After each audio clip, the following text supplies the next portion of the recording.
ये एक काल्पनिक कहानी है और दिल को गहराइयों तक छू जाने वाली।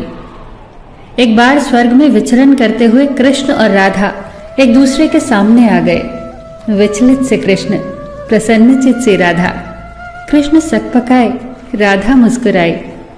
इससे पहले कि कृष्ण कुछ कह पाते, राधा बोल उठी, कैसे हो द्वारिकाधीश। जो राधा उन्हें कान्हा कान्हा कहकर बुलाती थी, उसके मुख से द्वारिकाधीश का संबोधन कृष्ण को भीतर तक घायल कर गया। फिर भी किसी तरह अपने आप को संभाल लिया उन्होंने और बोले राधा से, मैं तुम्हारे लिए आज भी वही कान्हा हूं। तुम तो मुझे द्वारिकाधीश मत कहो। आओ बैठते हैं। कुछ मैं अपनी कहता हूं, कुछ तुम अपनी सुनाओ। सच कहूं राधा, जब जब भी तुम्हारी याद आती थी, इन आंखों से आंसुओं की बूंदें निकल आती थी। राधा बोली, मेरे साथ ऐसा कुछ नहीं हुआ। न तुम्हारी याद आई, न आंखों से आंसू बहा, क्योंकि हम कभी तुम्हें भूले ही कहाँ थे। जो तुम याद आते, इन आंखों में तो सदा तुम ही थे। कहीं आंसुओं के साथ निकल न जाओ, इसलिए रोते भी नहीं थे। कान्हा, प्रेम से अलग होने पर तुमने क्या खोया, इसका एक आईना दिखाऊं तुम्हें। कुछ कड़वे सच प्रश्न सुन पाओ तो सुनाऊं। कभी सोचा है इस तरक्की में तुम कितने पिछड़ गए। यमुना के मीठे पानी से जिंदगी की शुरुआत की और समुद्र के खारे पानी तक पहुंच गए। एक उंगली पर चलने वाले सुदर्शन चक्र पर भरोसा कर लिया और 10 उंगलियों पर चलने वाली बांसुरी को भूल गए। कान्हा, जब तुम प्रेम से जुड़े थे तो जो उंगली गोवर्धन पर्वत उठाकर लोगों को विनाश से बचाती थी, प्रेम से अलग होने पर वही उंगली क्या क्या रंग दिखाने लगी। सुदर्शन चक्र उठाकर विनाश के काम आने लगी। कान्हा और द्वारिकाधीश में क्या अंतर होता है बताऊं? कान्हा होते तो तुम सुदामा के घर जाते, सुदामा तुम्हारे घर नहीं आता। युद्ध में और प्रेम में यही तो फर्क होता है। युद्ध में आप मिटाकर जीतते हैं और प्रेम में आप मिटकर जीतते हैं।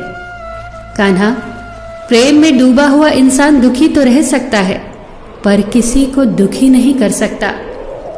आप तो कई कलाओं के स्वामी हो, स्वप्न दूरदृष्टा हो, गीता जैसे ग्रंथ के दाता हो, पर आपने ये क्या निर्णय लिया? आपने अपनी पूरी सेना कौरवों को सौंप दी और अपने आप को पांडवों के साथ कर लिया।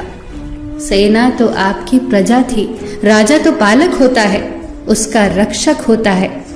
आप जैसे महाज्ञानी उस रथ को चला रहे थे जिस पर बैठा अर्जुन आपकी प्रजा को ही मार रहा था। अपनी प्रजा को मरते देख आप में करुणा नहीं जगी, क्योंकि आप प्रेम से शून्य हो चुके थे। आज भी धरती पर जाकर देखो, आपकी द्वारिकाधीश वाली छवि को ढूंढते रह जाओगे। हर जगह, हर मंदिर में मेरे ही साथ खड़े नजर आओगे। मैं जानती हूं कान्हा, लोग गीता के ज्ञान की बात करते हैं, उसके महत्व की बात करते हैं, पर धरती के लोग युद्ध वाले द्वारिकाधीश पर नहीं, प्रेम वाले कान्हा पर भरोसा करते हैं। गीता में मेरा दूर दूर तक नाम नहीं है, पर आज भी लोग उसके समापन पर राधे राधे कहते हैं। ये कहानी काल्पनिक जरूर है, पर इसके भीतर छिपी सीख बहुत महत्वपूर्ण है। श्री कृष्ण के पास कभी किसी प्रश्न का उत्तर ना हो, ऐसा तो हो ही नहीं सकता, परंतु राधा द्वारा लगाए गए प्रश्न चिन्हों पर कान्हा मौन रहे। यही तो है प्रेम में समर्पण का भाव। पराक्रम में हमें हर किसी को हराना होता है, तब भी हम जीत कर भी हार जाते हैं, परंतु प्रेम में एक ही कईयों का दिल जीत लेता है। सही कहा है कि छोटी सी उंगली पर पूरा गोवर्धन पर्वत उठाने वाले भगवान श्री कृष्ण छोटी सी बांसुरी को दोनों हाथों से पकड़ते थे। फिर मिलेंगे दोस्तों अगली कहानी के साथ। तब तक के लिए अपना ख्याल रखना और हमेशा मुस्कुराते रहना।